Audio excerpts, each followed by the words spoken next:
I don't know what is going to happen. Maybe, in the blink of an eye, there'll be a meteorite which is coming tumbling down. A brain which is falling apart. Maybe there'll be, I don't even know what. The main point is to become aware that every single moment, there's a breath of life that comes through and you're out of control.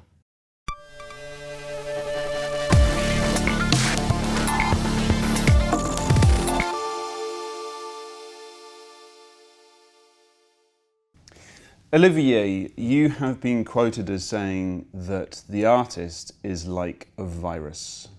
And as an artist, what do you mean by that? As you know, from the beginning, organic life has been functioning via the exchange of information. For 2 billion years, there was nothing but bacteria and viruses exchanging information. A bacterium infiltrated another bacterium, or a virus infiltrated another virus. It implanted a genetic messenger into it and transformed the bacterium that had been thus pierced and, quite literally, brought into it some of the elements that first had belonged to the virus. Therefore, the artist is also a part of an organism who wants to, who attempts to make his audience, his spectator, realize how he feels about things. Hence, I create images, and I want these images to penetrate the spectator's brain to make him transform inwardly. I believe that every artist wants to move the viewer inside so that, all of a sudden, the spectator tells himself, okay, I certainly haven't seen this. I bring you images so you may have another standpoint on the world. I have 2 questions now. First of all, you're using a very technical definition of virus, and many people would just see virus as perhaps something which was dangerous. Yes, we are dangerous. The artists? Yes, we are dangerous, but there's this danger is also interesting. Incidentally, we are dangerous in all of the totalitarian countries.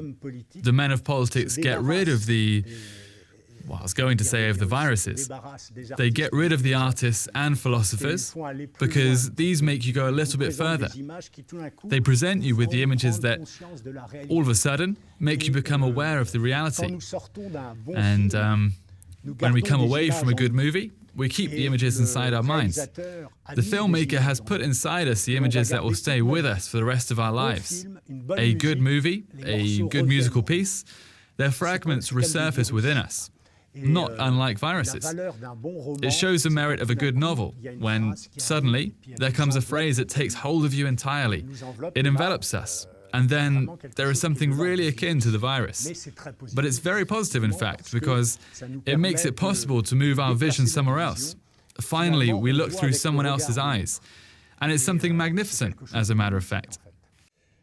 Films like Samsara with Ron Fricke, is Ron Fricke, yes. Discarnate, and also your work featured in a music video by Mylène Farmer. Yes. What is it about your work that filmmakers are attracted to? This performance when I transform my face with mud, that I've decided to call Transfiguration, for the lack of a better word. I don't know if it's the right term, I haven't found a better one. It's a very moving performance that touches everyone, I think, because, to begin with, I touch the most sacred area of the human being, which is the face. And the face is the identity. It's the persona. When you touch the face, it means that you touch on the identity. So, in this performance, I turn up wearing a faultlessly tailored suit and a tie. All of a sudden, the character starts putting mud on his face. And it's very moving to see how that very moment when there's mud on the face, we see it in all of the rituals, whether they are African or Australian, etc. Suddenly the whole body falls head over heels, tumbles down into another world, the beyond world. The body that used to be here, within our grasp, suddenly becomes so slightly sculptural. It becomes like a sculpture, like a stone. And it is as if it had passed into another world all of a sudden. Therefore, there is something very touching in this whole thing. When suddenly this entity, both alive and at the same time, the one who makes a transition to the art domain, the sculpture starts moving slowly and then starts to evolve more and more. And his face transforms into a whole range of bestiaries, of strange animals. When suddenly this entity, both alive and at the same time, the one who makes a transition into the art domain, the sculpture starts moving slowly and then starts to evolve more and more. And his face transforms into a whole range of bestiaries, of strange animals.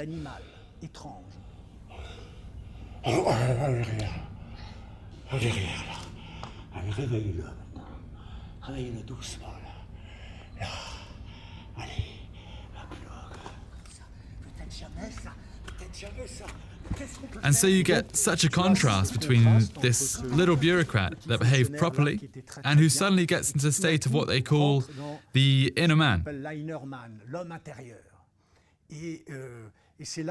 What we have is this wonderful contrast between our world that is getting more artificial nowadays and technological. But that world maintains contact with the flesh, with the primeval mud.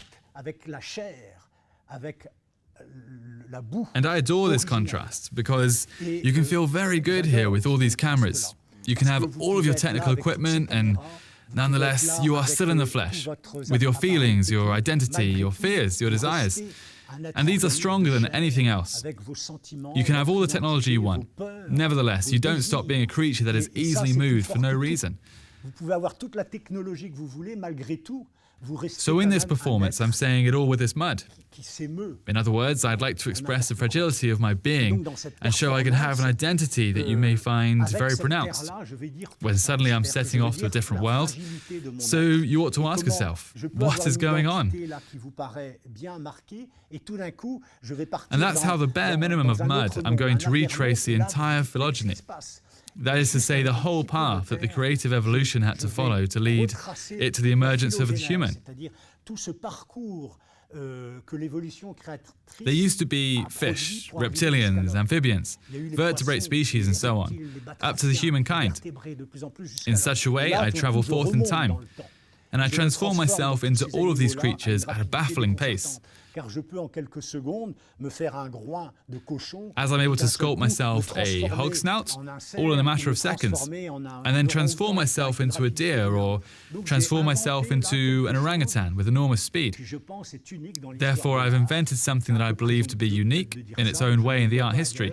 I may sound presumptuous saying this, but I don't see it anywhere else. I mean, the mask always existed, but to the best of my knowledge, there has never been a moving mask. Let's say you're going to a dance event where you're going to dance and so on, and you're wearing a certain mask. It might be an antelope mask, it might be a jaguar mask, but this mask doesn't get transformed. Whereas I make myself a mask, and what's impressive about it, that I move the face. I dissect it, I open it up to all the directions, and of course there's an identity for every mask, and I'm curious when I make myself a certain face. I start to incarnate, and then I enter another world. But naturally, besides this metamorphosis of the mask, what I wonder is to become aware of my identity. What am I? I'm just like this man in Beckett's Unnameable, in the way I keep asking, what is it? What is it that speaks through me? They inflate me with their words like a balloon. No matter how hard I try to deflate, I still can't hear anything but them. What is it that I'm saying exactly? That's what I'm asking myself. And that's Beckett for you. And it's also my own quest, which is to try to question the unnameable inside of us.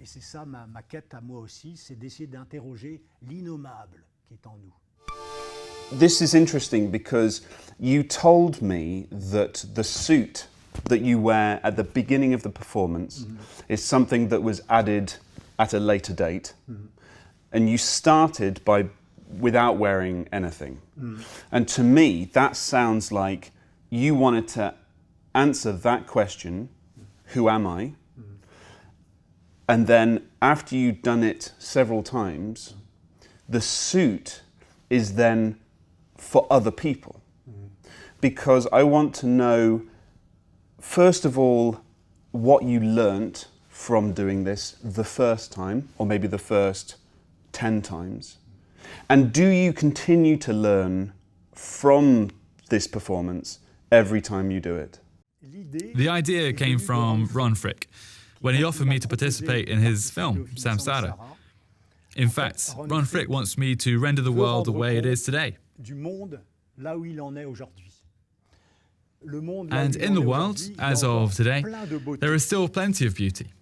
But the more power we're given by technology over the planet Earth, the more dangerous it becomes, because it tends to create all the ills that we know. The deforestation and so on and so forth, the loss of a whole variety of rituals and languages. And so he told me it would be interesting if you had your suit and tie, because you're going to represent this average technocrat who is in the service of that technology, but who, at a certain moment, realizes that, he said, technology gives him all the power, but also makes him lose memory. And then there comes a moment when this technocrat feels the need to veer towards Earth, to re-establish contact with the Earth. Because the man was born from clay, and he needs to maintain contact with clay, or else he will disconnect completely from this world. He will lapse into some kind of solipsism. I mean, a kind of inherent pride, of inner arrogance, of egotism. He will only gaze at his own navel and see nothing else. He will forget about the nature and run his head against a brick wall, so to say.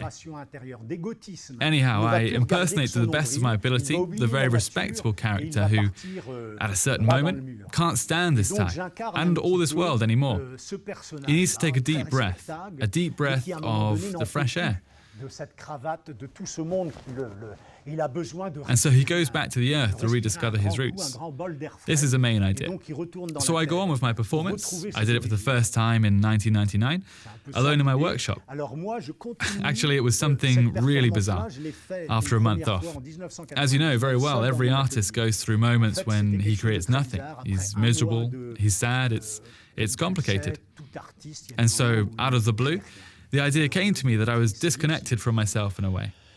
I was a bit like this character of Ron Fricke, who's out of touch with the earth. And I told myself I need to find a way to reconnect. This strange idea came to me as I said to myself, I'm going to reassemble all the elements I use in my work. I'm a painter, so I use some paint. I'm a sculptor, so it's mud. And I'm going to dive into it. I'm going to put myself inside this stuff. When you create a picture, you want to immerse yourself in the painting by experiencing it. When you make a sculpture, it has to speak. The sculpture has to speak. And for it to speak, for it to be alive, you really need to immerse yourself into it. Just like a virus, you need to get inside it. You need to invade it, and it must become almost alive. So I got to the point when I told myself, go ahead and get inside your mud. Get inside your painting, become your painting. And then I started to imagine, blindly, but luckily, I had the idea to put a camera in front of me. And so I did it, in my mind. I started figuring it out. Okay, I have my face right here. I've got 2 eyes. I make myself a mouth. I made 1 face, 2 faces, 3. And then you can see it clearly on the camera that it took me about 10 faces before I reconnected with myself, and then I went away. A month went by, and one of my daughters told me, Dad, there's something really weird on the videotape. She started to play it back from a certain moment, and she didn't even recognize me, the way I was behind all the mud. And when I saw this, I said, wow, what's that? And I knew it right away. I told myself, it's incredible. So being a painter after 20 years of painting with my experienced eye, what do I see all of a sudden? It turns out that doing it blindly, it is more interesting. So when you're doing that, do you hope that it looks good, or do you know that it looks good? What I want is to get in touch with myself. In fact, this is a sort of therapy to reconnect with myself. And I don't ask myself the question about the outcome. And that's the whole trick. Every time you create a painting, or when you dance, or when you sing, or even now when I'm speaking, I hope that indeed I will be persuasive. And that is the very reason why it may all go wrong. It's because I get caught up in the game. When you paint and you go like it, there I drew two eyes, a mouth, so on. And then you take a step inside. No, the right eye is way below. It's less interesting this way. You can't imagine how much energy and willpower it took Picasso, probably in 1917, I'm not sure, to dare to make a face with two eyes on its side and with a mouth like that. It's an unheard of energy. All of us, we're all about mimesis, about reproduction, and it has to be done well, it has to look nice, but fuck, who gives a damn about it? What important is whether it's true. We've entered a different field of art, the one of truth. To try to reckon things the way they are, to try and dwell in their presence, the real presence that imposes itself. Because by doing this, you reveal yourself. Who am I? What is it? And by virtue of working in a blind way like this, by making a face, and then another one, and then another one, and another, that's the way life itself has been functioning for over 3 billion years. As you know, when it comes to life, it's not some measly good lord who's there to say if it's good or if it's not good. When the bacteria mutate, the result is completely random. And it's up to nature to make choice. Indeed, the organism needs to be viable, and therefore the mutations happen permanently all over the place. And little by little, there are things that come out of it. But the spectrum is much wider when you work in a blind way. That's to say, when you're working according to your gut feeling. So, what came first? The method or the intent? Because putting clay on your face is not... Was that something you went, in order to answer this question, I need to put clay on my face, or did you put clay on your face and then experiment? In the beginning, the very first performance with me, being alone in my workshop, the intention was to reconnect with myself. We all have those kinds of moments when we see them split into pieces. Our brain is so taken apart by numerous relations that sooner or later our own self, our I, is shattered into bits. And you need to manage to bring the pieces back together in order to make your actions more effective. So, in the beginning, it really used to be a kind of exercise, let's say, like yoga, for instance, trying to reconcile with oneself. And then, when I saw the result, I understood that there were two things about Transfiguration there. First of all, the Transfiguration turned out to be an incredible mask, generating matrix. By which I mean that a whole bunch of masks were moving across my face as well as a whole lot of sculptures, because I am mostly a painter and a sculptor in the first place. So you worked with clay before? Yes, I'm a painter and a sculptor above all. So I've been working from a certain distance initially, and incidentally, here it is. So I would like to claim that I'm on some sort of shortcut in the history of art, between painting, sculpting, and becoming a dancer or an actor. There we see this transition from a painter to a dancer, or from a sculptor to a dancer. In my attempts to make my way into this work of art, I became a sort of dancer performance artist. That's how the transition occurred. But I never stopped being a painter. That's to say, when it comes to every performance, I tried to make beautiful faces. That is, touching and powerful ones. But I also decided to go with the first idea, under which this performance is a technique of self-presence. By which I mean that, of course, I intend to make this series of masks to transfigure myself. However, these series of transfigurations are not planned in advance. Here I follow Artaud's idea from his theatre and its double. You need to bring life into theatre and into dance. It doesn't have to be scripted too much. If it is too scripted, it narrows the thing. It becomes something overplayed. For the spectator to feel the life that comes through, there needs to be a certain portion of freedom. Because that's how we are at every given moment of life, in freedom, here, right now. I don't know what is going to happen. Maybe in the blink of an eye there'll be a meteorite which is coming tumbling down, a brain which is falling apart. Maybe there'll be, I don't even know what. The main point is to become aware of the fact that at every single moment, there's a breath of life. And that comes through, and you're out of control. You're just slightly in control. It's along this line of tension all the time. Let's say, exactly like an embryo. During the creation of an embryo, there are two things. There is pre-formation, there is a genetic code, and there is epigenesis. That is to say, the organism's reaction to the environment, and that one you can't predict. The environment always surpasses us. Thus, we're always on this borderline between preformation and epigenesis, or between the program. Like I have an intention, but if I want to express what life really is, I need to show to the spectator that I, myself, don't know where I'm headed. And very quickly, the viewer gets to see that I work blindly. I don't know what I'm going to do. I don't see the result. I give my sight away to the spectator.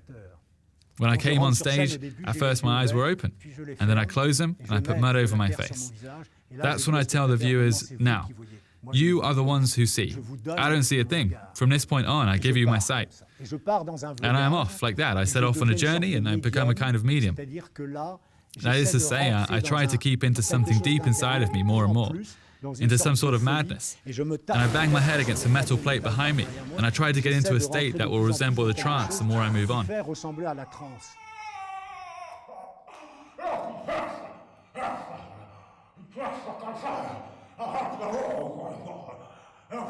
But that's not a real trance, because just like a dancer, I stay in this ambiguous air. I mean that at the same time, I try to follow my inner feeling more and more, but I also keep that peripheral vision. That is to say, I'm still aware of being there, on the stage. You are here performing at Antigel, which is here in Geneva. It's an arts festival. What should we expect from your performance here at Antigel? So I acted out this performance again that consists in the work of modelling over face and skull, as I've just explained. But for me, this performance is still a sort of attempt to say, to cry out to something that I've felt very strongly inside of me for quite a long time. And from time to time, I get the impression of being incredibly lonely, to the point of telling myself, how can this be? People don't seem to notice it. How should I put it? We all inhabit a body. We've all got this sensation of living through a stunning experience that we are here only once, and that it'll be over soon, and then we are dead. And that is something unthinkable, and that we are experiencing a fascinating event. But curiously, although it's not even so strange, the fact that there is such a pressure of life, according to the program that has been in the making for billions of years, as I've just said, which pressures us all into some sort of survival. And we are all programmed to establish relations of authority struggle, of possession, of extending the sphere of influence, and so on and so forth. And it pushes us so much into developing these strategies of survival that it makes us forget the unfathomable character of being in this world.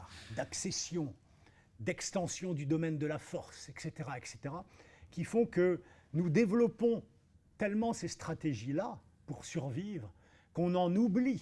That's why I repeat, and I keep on saying that we all share some kind of collective hallucination. Please understand. Nous sommes tous dans une forme d'hallucination collective. Comprenez bien. Nous sommes dans une hallucination collective. We're in a collective hallucination, and we forget that unfathomable character. Every child at the age of 7 or 8 or 10 to 15 asks himself, what am I doing here and what is this world? Then he forgets it because he wants to mess around with his girlfriends, he wants to be the best in football, etc. And so we tend to forget. Whereas for me, this is one of the most incredible things. And when it comes to me for being there on stage, every time I tell myself, well, I need to. I'm like a karate master. I need to break through. I need to make them understand so that they go back to being aware what the face really is. We see faces all the time. Then we end up in some sort of everyday routine. I look at faces all day long. I look at this world all day long, and I end up forgetting how incredible it is in its essence. So the fact of injecting incredible images, I distort my face, I open it up, into your brain in a virus-like manner, doesn't have almost anything to do with a mortifying or morbid attitude. I can't emphasize it enough. I adore life, and it deals with this idea of becoming aware of the life and of the beauty. I'm amazed at the mere fact of being alive, that in the first place I will try to wake me up, and then to wake you up by telling, look, isn't this incredible? As a matter of fact, I would like to achieve is that the spectator sees my face as if it was being seen by an extraterrestrial during the first encounter. Just imagine what an alien that sees a human being, he would say, what an incredible creature. It's stupefying. Just like us, if we saw an extraterrestrial, we would say, wow, what's that? And there, as far as I'm concerned, I've become myself, an extraterrestrial on stage. Although I arrived there faultlessly dressed, very clean, my hair combed back as it should be, and all of a sudden, I transform into some sort of monster, but a monster in the etymological sense of the term. That means something that demonstrates what I really am. What is there behind my face? And what are those out there? Those billions and billions of neurons that function and work without any rest, that receive messages, that capture information and somehow try to keep up with all of it. But nonetheless, there is still a sort of identity. There is still something which says, me. So who is this me, after all? It's something that occurs progressively, with the rising tension becoming more and more intense. Though I would say that firstly, on the whole, I try to keep the time in check. I mean that in the beginning you usually tend to go too fast because you go after the audience to try and grip it immediately. You want to send out a ton of images right away, etc., etc. And you go too fast. So I keep telling myself, hold on, go slower, and retain control of yourself, that kind of stuff. So at first, I try to control the time, and little by little, I get involved into something. And this something is hard to identify, but it comes out as a kind of self-affirmation regarding my self-questioning. I try to perform a self-hypnosis to get into a character that will surpass me. That is to say, I get into self-hypnosis and there comes a moment when I'm no longer aware where I am and what I'm doing. And this character takes over me a bit. And that's where I want to go, because as I've been telling you, the first time I did this performance, I found it fascinating to see that blindly I was about to create some very surprising masks. So I tell myself now, you need to be even more than blind. And how do you go even more blind than blind? At the same time, you need not to see, not to hear, not to understand what I'm saying. Getting deafer and deafer, and even try to forget yourself, because from a certain moment on, I will not be like I was. I need to look good, I need to strike such a pose, I will stop seeing myself through someone else's eyes, okay? I need to become like a leaf which is caught in the wind, you see. Such a Buddhist image, if you will. But I need to let myself get carried away by something that happens according to some inner feeling. And after all, that's probably what a trance is all about. It does not have to rely upon someone else's judgment anymore. We are so reliant on the other's judgment, and this is terrifying because, of course, it is necessary for the sake of living as part of the group. But at a certain point, if we're all about the other's judgment, we get consumed by mimesis, and then we're nothing but clones. I'm sure enough, we have to get rid of this all. We have to cut ourselves off our mother's belly. To cut us off, well, you see, and then at a certain moment, we are going to get somewhere else.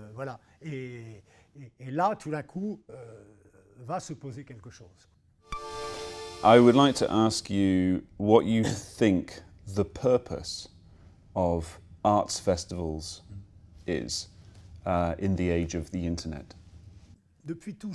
Performances have always been around. There have always been dancers that come out in the midst of a group of people and start doing things, and narrators that begin to narrate. Now we've set a framework. I think it used to happen in a natural way. I had a chance to live in sub-Saharan Africa for several years, and it was quite natural to stage certain scenes in the village square. Therefore, there are people that are caught in the game, and so on, without having to pay for the ticket, and so on. It just happens naturally. Now we've entered an era of something far less spontaneous. But I think the stage, in a more global sense, is much more societal space, which is freed from conventions, freed from codes. And by liberating yourself from codes, that's precisely what we do. We replay, we rewrite our life a little bit. Of course, we've lived in a certain way, according to this whole set of codes. But if, at one point, we rolled the dice all over again, what would the outcome be? And I believe that every artist has his own way of rolling the dice anew, and that's how he suggests another way of life at his own small scale. You don't rewrite life in its wholeness, but every time when you just say, wait a minute, what if we try it again? And I think that every writer discovers a new world. Every musician suggests another acoustic universe, as compared to what already exists. And the goal of creation is to go further. Hold on, let's look a bit further. What have we got there? Let's exit for a little while this narrow world in which we dwell. Let's try to open some new doors.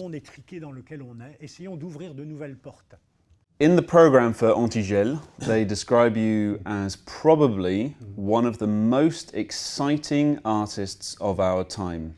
That's very kind of them, but I think it's an overstatement. There are really great artists everywhere. As far as I'm concerned, I'm doing a special kind of work. I do think that I have found something original and unique with this work based on mud and so on, but I also create another work which, following the same principle, that is entitled L'Enfermoir, and L'Enfermoir is the work where it's no longer my face, that I get to transform an infinite number of times, but the person that speaks is me. That is to say that I run inside a metal wheel, which I constructed. I get inside this wheel and I start to run, and I'm reciting a text. But the principle is for me not to know this text in advance. And so I have to let the words come to me.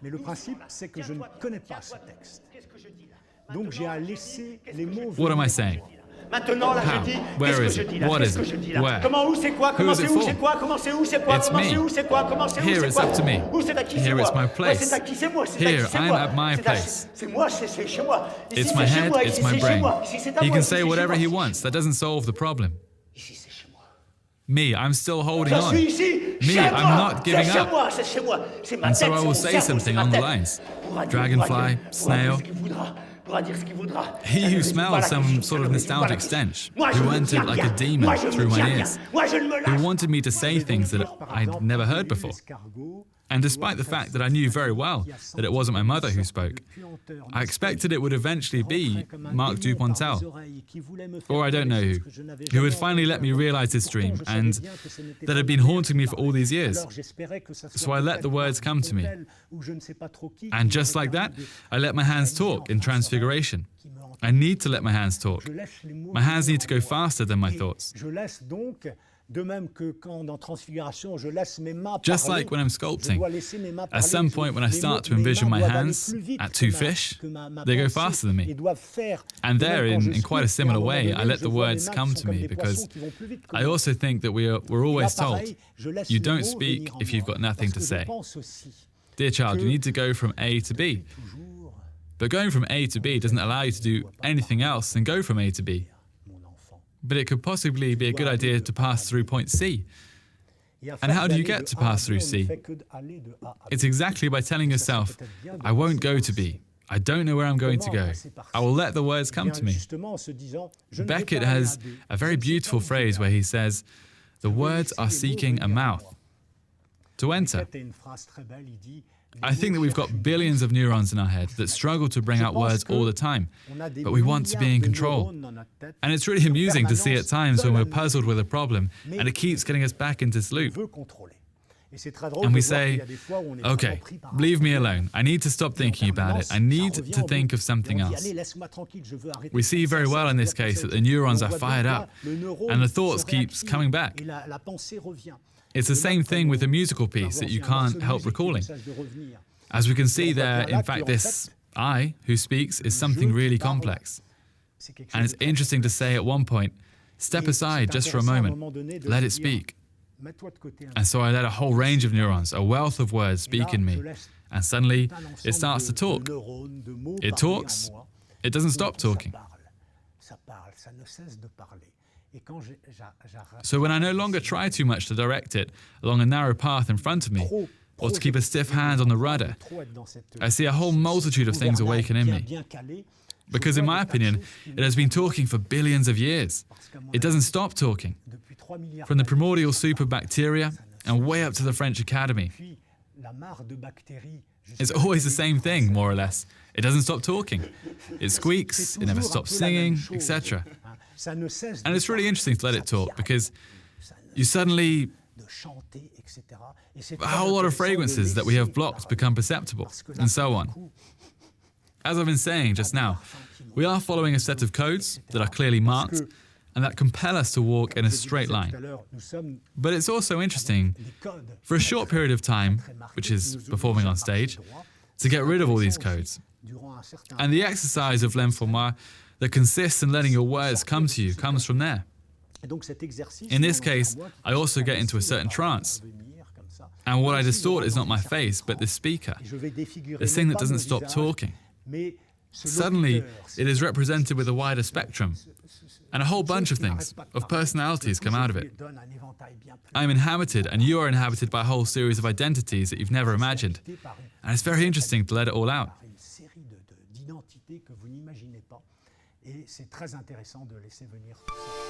What's coming next for you? What's next? My dream, precisely. We're now set for this transition towards the idea of what could come next. Transfiguration is very conveniently the type of performance where I'm on my knees, or at least I'm seated. So I work very little with my legs. But I get to give masterclasses more and more frequently in many places all around the globe.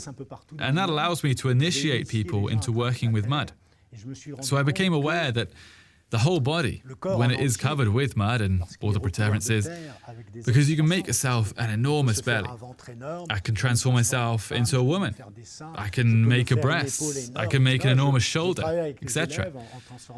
I work with students on these transformations, and I can bring bodies together. I can cover them with mud and produce monsters with 2 or 3 heads. My next idea is to come up with a show involving different dancers or actors, with whom I will work on a group performance to create a real staging. Because with all these bodies covered with mud that start to distort and to move unexpectedly, I create a whole series of transitions involving bodies with their big stomachs suddenly starting to sag down and so on.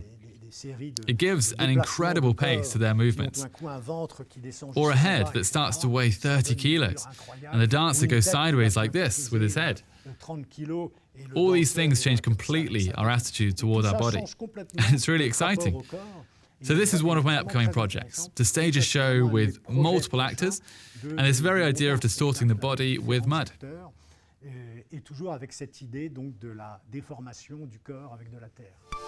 When I was researching your videos, I found a video of a young man in America who decided to film himself watching your video for the very first time. He'd never seen it before. Yes, I see it. And he recorded his reaction, and it was very funny. Yes. And I want to know if you wanted to hear what he said during this video. So, first of all, he apologized for mispronouncing your name. And then he says, what are you doing? I am so confused. And then he said, well, do whatever makes you happy. He was saying to you. You put hair on? And he said, and he was like, but you have hair already. Why did you put more on? He said it was one of the weirdest videos on YouTube. And then he asked, what's the point? And he watched the whole thing, and at the end he was saying, what was the point? But it's really interesting because when it comes to this performance, you do have a character there who transforms his face. But no one can say, I mean, the spectator is embarrassed and he doesn't understand what the character is trying to tell us, why he does this. And if I make 2 eyes on one side of my face, does it mean that I'm happy or sad? So the spectator who sees this performance for the first time feels anxious. But what's really interesting is that I think that I managed to hit certain brain regions that haven't yet been stimulated. To